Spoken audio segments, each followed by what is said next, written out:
I'm Matt Williamson, at Williamson NFL, and kind of shortchanged you guys on our mailbag episode yesterday because we really only hit two topics, and one of which was Trevor Lawrence, which basically I told you at the time, but we've confirmed since then isn't happening. The Jags aren't moving on from Trevor Lawrence, folks.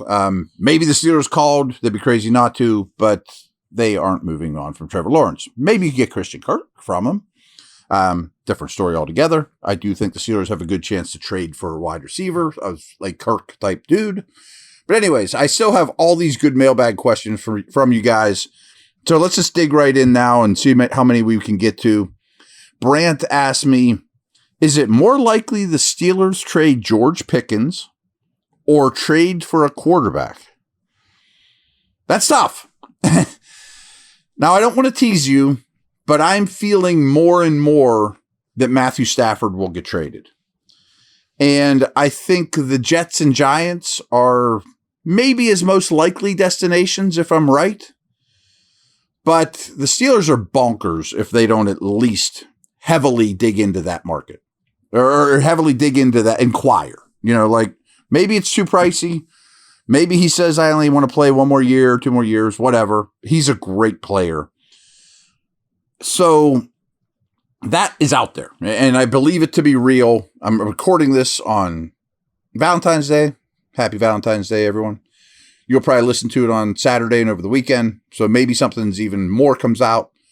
But if they were to trade for a quarterback, I don't think it would be like Milton with the Patriots, or Geno Smith to me is unlikely to move. I don't think you'd trade for Carr. I would just re-sign Wilson if I were to do that. Veteran type guy. If it's a trade for quarterback, I tend to think it would be Stafford.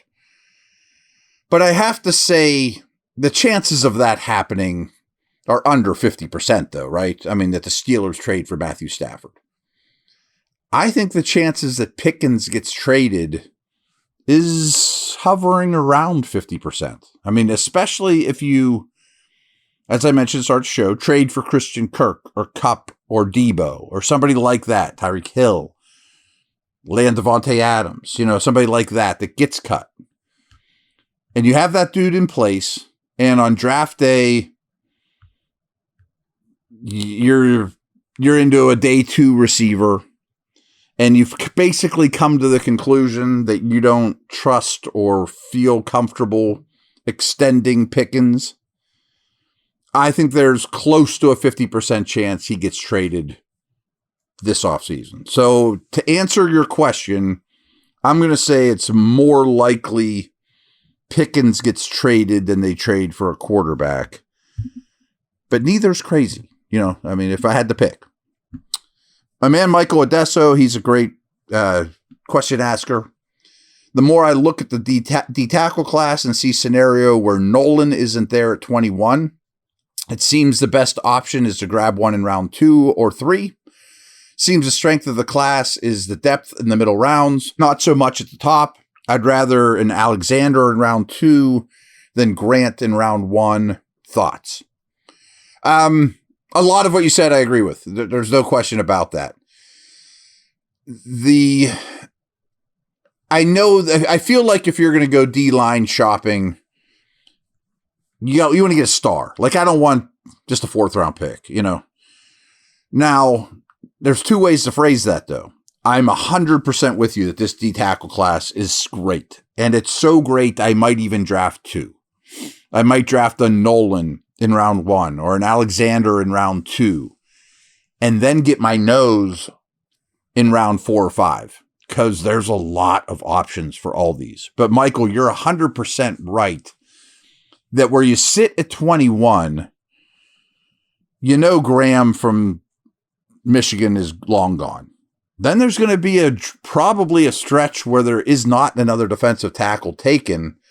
Although I think after the combine, Nolan's going to be that guy. And we're going to be to the point where the question isn't, do you take Nolan 21 or not? It's, boy, I hope Nolan gets to 21. Boy, I hope Nolan gets to 21. And then if he doesn't, to your point, is Grant worth it? I think Grant's going to have a huge combine. But he's a nose, and if he's a 20 snap a game guy, I have a hard time using 21 on that. But also the nature of this draft really lends itself to, I think, a lot of teams are going to be much more apt to trade down than trade up. Now, you need two to tango. But if I could move from 21 to 26 and pick up a third-round pick, I'm gladly taking Grant.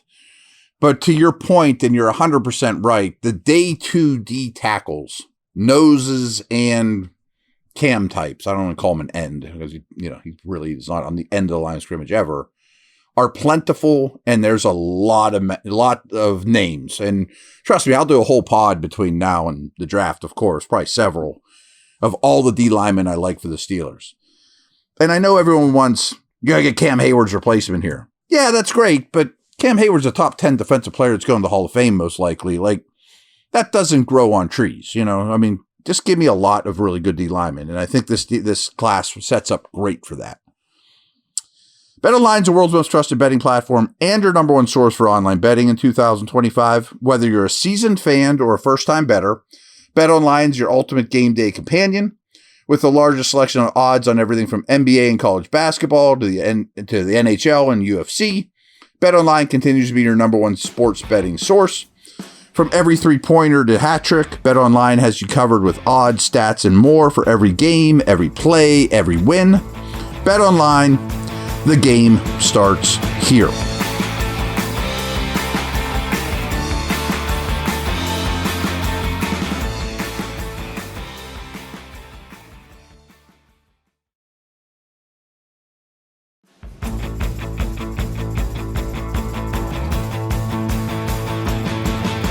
Okay, real good question here from Matt Sable, who has also written in several times before. Thank you, Matt. He asked about... actually, I just deleted it here for 1 second. There we go. It's back. Of the injured rookies, I know the Fautanu is in the plans, and probably Roman Wilson. But do you think Watts and Lee are going to make the team this year, or will they be drafted over? I actually answered this on the drive, but I want to make sure you guys all got this too.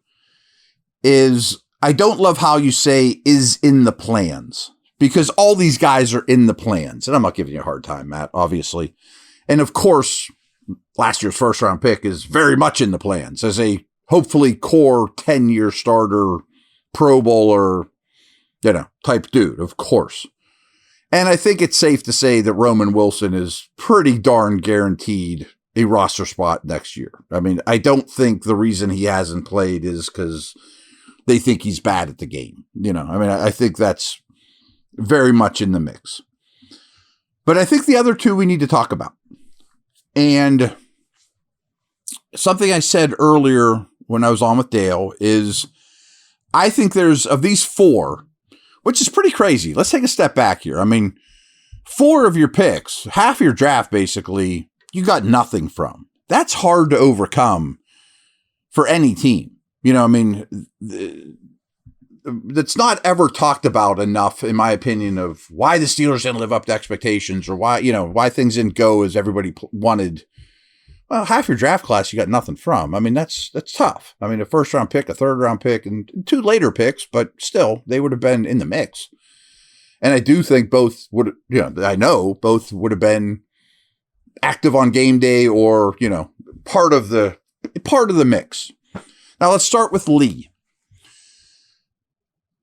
I'm not a reporter, that I don't crack stories and break stories. I'm not a scoop guy, but I have been told, but being in that building, they're pretty excited about Lee.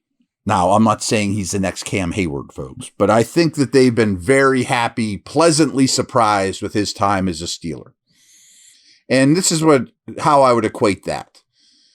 I think he's going to be your new Loudermilk, which I know everyone's like, oh, that's not so great, plus 20%. You know what I mean? Your newer, better version of Loudermilk that's active every game day, that's your 5th defensive lineman on game day that plays 25 snaps but does it better than Loudermilk.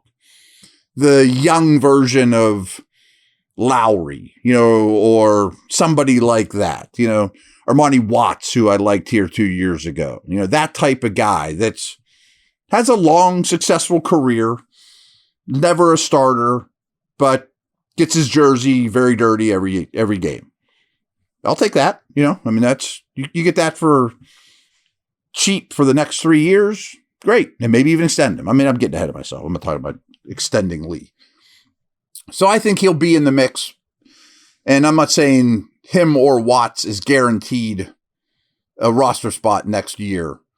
But I think, I can't remember if I'm repeating myself or not. I think there's a better chance that all 4 of these guys make the team than just the first 2.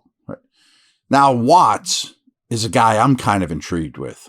There's serious tools there. And I thought he started to come on really strong at camp before getting hurt. I think he might be your big slot that you've been looking for. I think he might be your third safety. That's a much bigger, more talented KZ role. So I have a lot of hope for both those players. And the fact that we don't ever talk about them, I think, is kind of a misnomer, and it's something to be optimistic about. I know this is kind of cliche-ish, but you're bringing in like 4 new rookies in addition to next year's rookie class, but they've also been in facilities and been through a training camp, and you could have a really nice youth movement in Latrobe next year. Last one I got here is John Markusik asks, if the Steelers acquire a really good cornerback in free agency, should they still spend a high draft pick on one? I think that's going to be a priority. I think that's one position that think that they will look outside the organization, spend money in free agency on, and I have about 8 to 10 names that would fit that bill. It's a pretty good group of corners, and they'll all be better than Jackson. And it will be cheap, but I think that's a spot where they are going to allocate money. And that doesn't mean it's a bad corner draft. It's not. There are some options there, but I also want a guy I can trust now. Rookie corners get picked on without question. Now, Trice is going to be back, and I think he'll make the team. So my 3 outside corners, I think, are Porter, the guy you go get, and Trice. Now, you never turn your back on a corner, but I'm thinking like 3rd round or later, if you can't believe he's still there. It's a great position to have more than enough at. But I do think maybe it's Watts that we just talked about, but you have to find another slot option. I don't think Beanie Bishop, speaking of rookies, is guaranteed a roster spot next year. By no means. But you know what he is, and he's okay. But if a slot type corner, or even more likely, which is very common in the league now, a 5th round safety that is very slot capable is available, and you already signed a pretty big name free agent corner, I think you don't hesitate. That's something you would consider. And I frankly think if I was, on Valentine's Day, February 14th of 2025, were to predict how it goes down, I think that's how it goes. That it'd be something along those lines, or even like your 7th round pick is like a safety that has a little bit of slot capability that's a really good special teamer, and put him in the mix, that can play near the line of scrimmage. So good question. But I could see that going either way. If you sign that corner, do you add anything else at the corner position? Wouldn't have to happen, especially if you think Watts has some slot capabilities. So good questions, everyone. I hope everyone enjoys their weekend. Hope everyone enjoyed their Valentine's Day. I am out.